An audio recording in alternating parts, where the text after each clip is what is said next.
glad to be with you. I'm Fatima Goss. I'm president of the National Women's Law Center. Our sister Kelly brought us back to Cynical Falls. I'm going to bring you back a little bit earlier.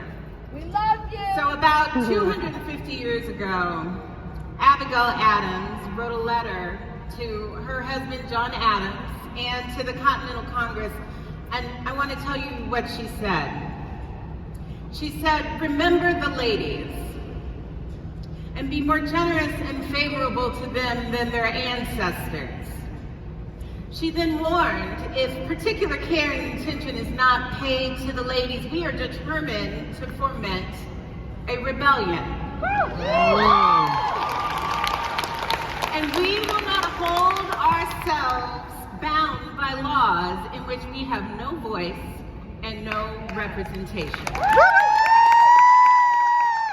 listen, you know how that story was written. They did not remember the ladies.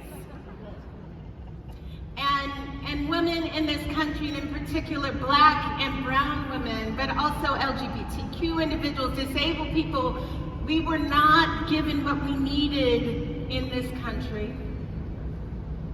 We were counted out again and again. But we have also been fomenting rebellions. Yes.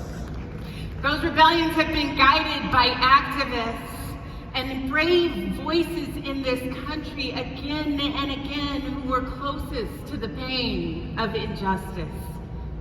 And they have been guided by all of you. Sometimes that looks like whispers, and sometimes that looks like shouts. We have long sounded the alarm in this country, and we have named when rebellion is in order, haven't we? So today, those brave voices, your brave voices, are needed again. We have been trying to do this work for a long time at the National Women's Law Center, and I have to say I work with one of the best teams in the game who have held themselves out in front of gender justice. And so when I look around the room at all of you and I think about that team, I know that a few of you might also feel a little bit tired. Is that right, or some of you? Because you've been making calls, and you have been marching, and you have been voting, and you have been determined that this country will give you more. But I also know that, like my team at the Law Center, you have been doing this work in devotion to a better way. For women and girls who have been struggling so mightily in this pandemic. For students who deserve to learn with safety and equity and dignity. For workers whose labor powers our country, whose work has been deemed essential, but whose wages are barely livable. For justice systems that actually work for our community, for the very right to vote, and most certainly, as we have been naming today and every day, for the determined right for reproductive autonomy and dignity and an ability to determine what happens to our own bodies, and the basic idea that abortion is freedom and justice and health care. And no matter what they say in this country, it will not be stolen.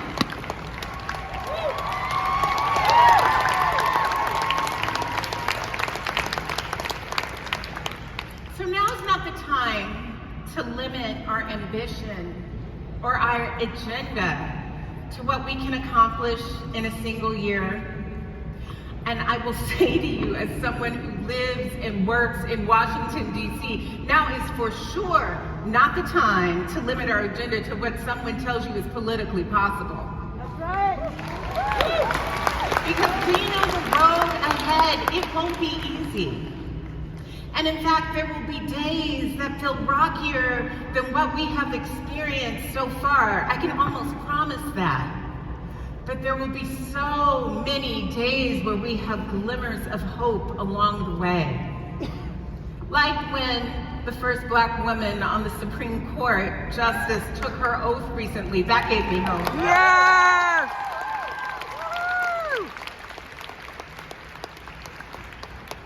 And like when she reminded reminded us along the way that we have to persevere. We learned that from her.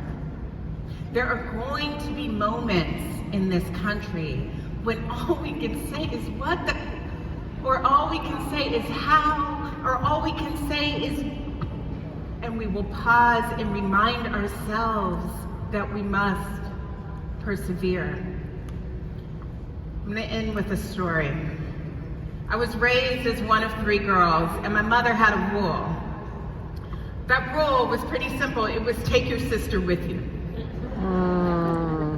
You're going on a play date, take your sister. You're going to the playground, take your sister. You're leaving the house, take your sister. But it was also show up for your sister again and again. And as you go through this weekend and you look around the rooms and the spaces that you're in, I want to see you take your sister with you. I want to see you show up.